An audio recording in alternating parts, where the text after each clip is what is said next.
एक बार जोरदार तालियां बजाकर इनका स्वागत करें हुए।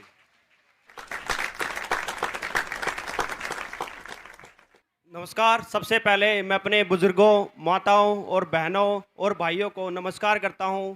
और फिर हमारा जो आज कार्यक्रम है भगत सिंह विचार समिति, उसको तहे दिल से सम्मानपूर्वक सलाम करता हूं, नमस्कार करता हूं। जैसा कि आपने देखा होगा, मेरा नाम बताया होगा, मैं ग्रेवाल पाने से हूं। और कटारिया साहब जब संपर्क में आए, 2 दिन हमारे ये प्रोग्राम चले। आज मैं आपको एक बात बताना चाहता हूँ, जो हमारे 2 दिन ये प्रोग्राम चले, शायद एक ओलंपिक से कम नहीं थे कटारिया साहब। वो युवाओं में जोश, जो हमारी माताएं बहनें, उन्होंने जिस गेम में जो जैसे पार्टिसिपेट किया, चाहे रस्सा कसी हो, चाहे दौड़ की प्रतियोगिता हो, चाहे चाहे मटके की रेस हो, एक अलग से हट के हमारे सामने आई हैं। वो जोश, इस कार्यक्रम का होना, गांव के विकास के लिए कुछ कार्य करना, ये बड़ा ही अद्भुत है। और इसी तरीके से अगर ये काम होते रहें तो गांव में एकजुटता आएगी और एक अच्छा सा प्यार प्रेम सामने आएगा। और मैं दूसरी बार आता हूँ खेल के बारे में। दोस्तों, जब पता लगा कि गांव में खेल हो रहे हैं, तो मैंने, मेरे दोस्त मेरे साथी हैं deputy director sports Rohtak range, मैंने उनसे बात की कि मैंने उनको बताया कि हमारे गांव तो काफ़ी बड़ा है, पॉपुलेशन 8 से 10 हज़ार है, लेकिन खेल की कोई भी सुविधाएं नहीं है। पीछे मैं आपको बताना चाहूँगा, खेल से संबंधित एक लड़का था, हमारे गांव के एक मास्टर जी होते थे, अभय सिंह मास्टर जी थी, उनके पोते थे, वो फिजिकली डिसेबल्ड थे। पता लगा कि वो नेशनल गेम में उनका सिलेक्शन हो गया है। उनका लड़का आनंद मेरे पास आया कि बोला, भाई इसके लिए क्या कुछ कर सकते हैं क्या हम, कि इसका नेशनल गेम में होना है। मैंने तुरंत जो डीएसओ हैं, deputy sports officer Rajbala Dahiya ji, उनसे बात की और कोशिश की कि उनके लिए कोच का यहाँ पे प्रबंध हो जाए। लेकिन लड़का में थोड़ा फिजिकल डिसेबल्ड था कि रोहतक में जा नहीं सकता था। फिर हमने सापला से एक गांव है बालोट बापड़ोदा, उसमें अरेंजमेंट करवाया और गांव की जो समस्या थी मैंने उनको अवगत कराया। और फिर बताया कि क्यों ना हमारे ही गांव में एक स्टेडियम का निर्माण हो, कि हमारे पास जो पैरामीटर हैं, जो कंप्लायंस हैं, चाहे वो पंचायत से हो, चाहे एक रेजुलेशन पास हो, चाहे प्लान डी से हो। डीसी साहब से बात की, मैं पर्सनली मिला, कि बोला कि रोहित, कि कोई भी काम आप मेरे साथ, अभी पंचायत तो नहीं है हमारे किसी गांव की, कि प्लान डी से मैं कर सकता हूं। तो मैं आपसे, जो गांव के बुजुर्ग बैठे हैं, आप सबसे भी एक विनती करता हूं कि क्यों ना खेड़े की जमीन को, जो अपना इतना अच्छे से चली हुई है, उसको पूरी तरह माप तोल करके वहां पे हम कुछ करें। अगर हम सभी इकट्ठे होंगे तो खेड़े का भी निर्माण हो सकता है। और मैं अपनी तरफ से गांव के स्कूल में जो बच्चे पढ़ते हैं और वहां पे खेलते हैं, और खेड़े पर और वहां नहर पर जो भी स्पोर्ट्स की किट की जरूरत है, मैं अपनी तरफ से प्रोवाइड करूंगा। मैंने यहाँ रख दी हैं और अतुल को हैंड ओवर कर दी हैं, पीछे रखी हैं। उसमें फुटबॉल भी है, वॉलीबॉल भी है और बहुत सारी चीजें हैं जिनसे बच्चे खेलेंगे। और दूसरा मैं आता हूँ अपनी लड़कियों पर, कि भाई लड़कियों का तो कुछ कहना ही नहीं है। अगर इनको एक मौका मिलेगा ना, तो ये पता नहीं क्या कर सकती हैं, चाहे वो खेल का काम हो, चाहे पढ़ने का काम हो। पीछे हमारी जो चौपाल है, उसमें मीटिंग हो रही थी, उसमें वहाँ पे बैठे थे। जैसे हम प्रोग्राम से बाहर से आए, तो वहाँ पे कटारिया की एक लड़की है, बड़ा ज़बरदस्त बोलती है। अगर ऐसी ऐसी लड़कियाँ हमारे सामने आए तो कितना अच्छा रहेगा।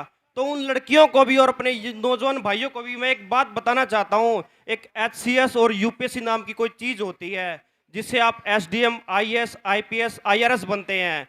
तो आप इस SSC क्लर्क से ऊपर, थोड़ा सा ऊपर उठिए आप। हमारे गांव में एक ही SDM हुआ है, वो जो कटारिया पाने से था, कभी दिल्ली में उसकी तूती बोलती थी उनकी।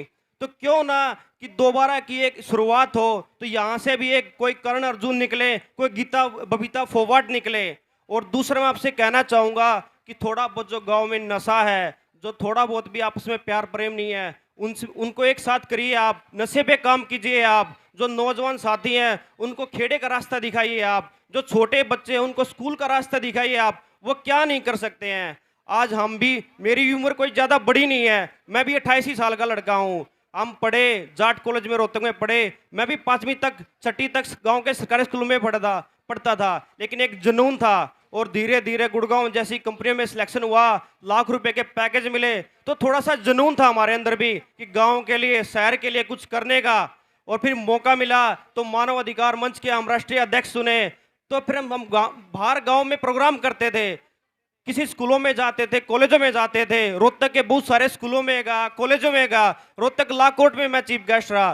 तो एक दिन मन में विचार आया क्यों ना कि गांव के लिए भी कुछ किया जाए। तो गांव में भगत सिंह ये रणधीर कटारिया जैसे साथियों से, अतुल कुमार जी से, मेरा भाई मंजीत मेंबर पंच है उसके साथ से, और गांव के जो मौजूद पंच है मेरे गांव के हैं, उनका सहयोग मिला और उनको मौका मिला कि गांव के लिए भी हम कुछ कुछ कुछ कर सकते हैं। और जैसे ही मौका मिला समय समय पर गांव के लिए कुछ करते हैं। किसी भाई की कोई समस्या आती है, चाहे वो हरियाणा पुलिस की हो, चाहे किसी की भी हो, क्योंकि उनके सामने रेज करते हैं, चाहे किसी का ट्रांसफर का मैटर हो। हम मैंने तो जीवन में एक ही बात सीख रखी है, जीवन में जो भी है बांट दो आप, ये कुछ नहीं, ये रह जाना है। जो मेरे दादा के पास जो जमीन थी वो भी ऐसी मेरे पिताजी के पास आ गई, जो मेरी थी वो भी ऐसी चले जाएगी। तो जीवन में कुछ करना है तो बांट दो आप, इकट्ठा करोगे वो एक साथ रह जाएगी। लेकिन यहाँ तो सिकंदर जैसे लोग भी यही खाली हाथ छोड़ के गए हैं, उस पर कुंडली मारने की कोई जरूरत नहीं है, जो भी है बांट दो आप। और मैं शुक्रगुजार हूँ भगत सिंह विचार मंच समिति का, रणधीर कटारिया जी का और स्वर्गीय सुखबीर कटारिया जी का, जो गांव को एक सोच दे के गए, एक मंच दे के गए। तो किसी न किसी बहाने से हम एक साथ एकजुट तो हो जाते हैं।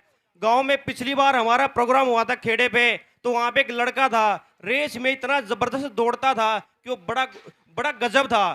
कटारिया साहब ने, उनके मित्र हैं, यूनिवर्सिटी में कोच हैं, वो वहाँ पे बड़े फेमस कोच है संधू जी, उनसे मिलवाया। आज वो लड़का अच्छे ट्रैक पे है। अतुल जी हैं, उन्होंने मेरे को एक केस बताया कि भाई ये गांव का मैटर है, आप प्लीज इसको देखो एक बार। मेरा दोस्त था एसडी वहाँ पे, उनसे बात की तो वहाँ बिल्कुल ठीक हो गया। तो ऐसे ऐसे अगर गांव में एकजुटता आएगी ना, हम बहुत कुछ कर सकते हैं। और अपनी माताओं से एक बात मैं कहना चाहता हूँ, जो हमारी बहनें हैं 10वीं और 11वीं और 12वीं, अगर इन 3 सालों में स्कूल का चुनाव, उनकी स्ट्रीम का चुनाव, उनकी दिशा का चुनाव अगर हो गया, तो मैं लिख के बोलता हूँ ये हमारी बहनें आईएएस आईपीएस जज बन सकती हैं। आप अगर कोई बहन खेल में है तो वो भी बहुत आगे तक जा सकती है। आज के टाइम में वो टाइम चला गया है कि लड़का और लड़की में कोई फर्क होता है। आज के टाइम में एक ही फर्क है, अगर टैलेंट नाम की चीज अगर आपके अंदर है तो बहुत कुछ कर सकते हो आप।